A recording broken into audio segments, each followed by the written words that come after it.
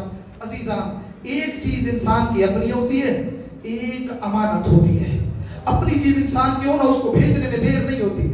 جب اکبر آیا تھا نا بابا سے اجازت لینے، امام نے فوراً اجازت دے دی تھی، قاسم تھی امام حسن کی امانت، اور پتہ ہے وہ امانت امام نے کب لی تھی؟ جب بھائی کے جگر کے ٹکڑوں کو دشت میں دیکھا تھا، اس وقت امام حسن نے کہا تھا، حسین میرے قاسم کا خیال رکھنا، حسین میرے قاسم کا خیال رکھنا۔ جب بھی قاسم جہاد کی اجازت مانگتا تھا نا، حتماً امام حسین کو بھائی کا وہ وقت یاد آتا ہوگا، اسی لیے اجازت نہیں دیتے تھے۔ عزادارو امام نے جب اجازت نہیں دی ہے نا، قاسم بار بار آتے تھے، ادھر اجازت نہیں ملتی تھی، دوسری مرتبہ بھی آئے اجازت نہیں ملی۔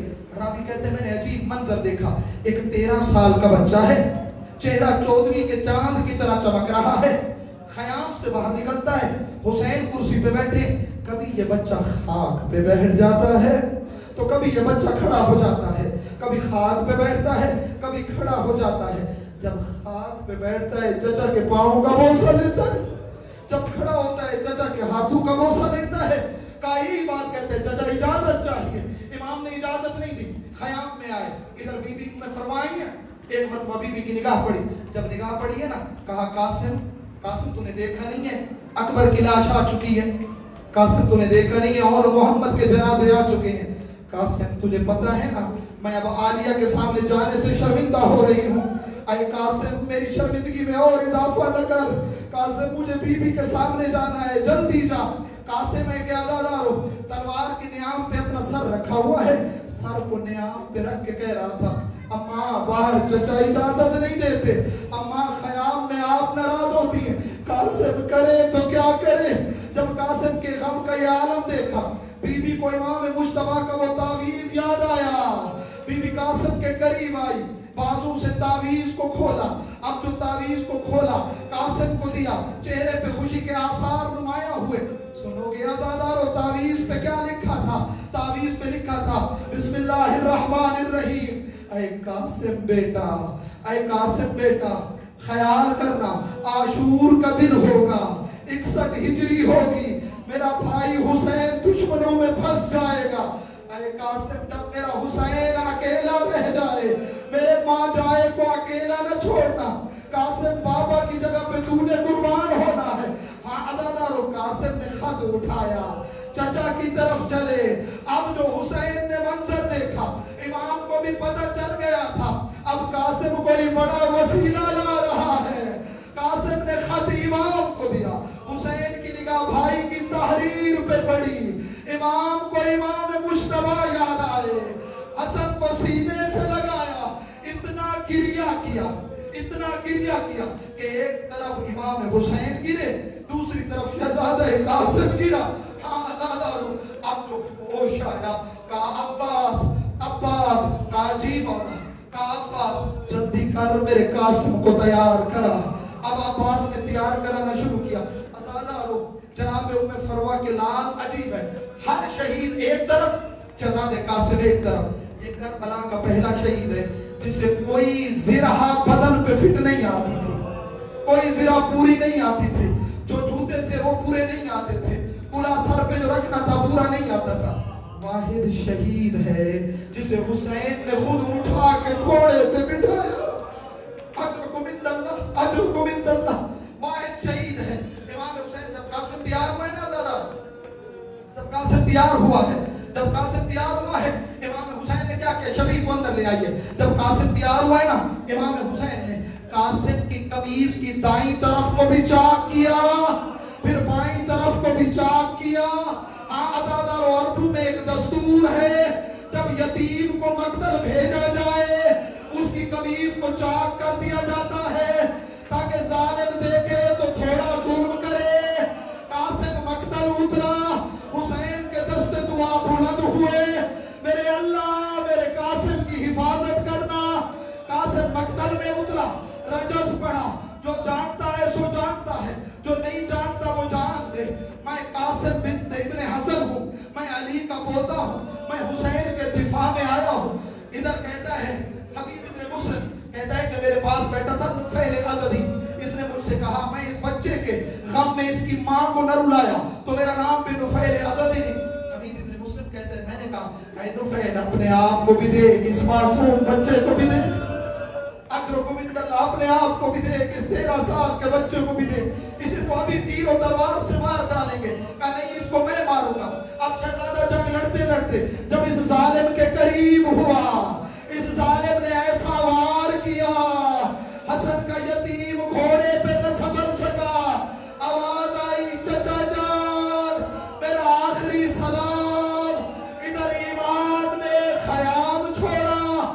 روایت کہتی ہے امام کسی شہید کے جنازے پہ اتنی جلدی نہیں آئے جتنی جلدی قاسم کے جنازے پہ آئے. فرمایا امام ایسے آئے جیسے شکاری باز اپنے شکار پہ آتا ہے. اب جو امام پہنچے منظر کیا تھا؟ گھوڑوں کی دھول, گھوڑوں کے ٹاپوں کی دھول تھی. حسین کو کچھ نظر نہیں آ رہا تھا. کہہ رہے تھے قاسم مجھے جواب دے, میرا لال مجھے جواب دے. امام نے تلوار چلائی, کچھ ظالموں کو واصل جہنم کیا. اب جو دھول چھٹی امام نے کیا منظر دیکھا؟ قاسم کے بدن کی دائیں پسلیاں بائیں طرف آ گئی تھی, بائیں پسلیاں دائیں طرف آ گئی تھی. بدن کی حالت یہ تھی بدن حصوں میں بٹ چکا تھا. امام نے قاسم کے سر کو اٹھایا, اپنے زانوں میں رکھا. حسین نے ماتم کرنا شروع کیا اور آواز آئی ہائے حسین کی غربت. اور میرا لال تو نے چچا کو بلایا, چچا تیری نصرت کو آیا. او حسین اے قاسم چچا تجھے بچا نہ سکے. قاسم کی لاش کو اٹھایا, خیام کی طرف چلے. اب جو لاشا خیام پہنچا, چبی کو آگے لے آئیے. اب جو لاشا خیام پہنچا بیویوں کے بین بلند ہوئے. ماتم حسین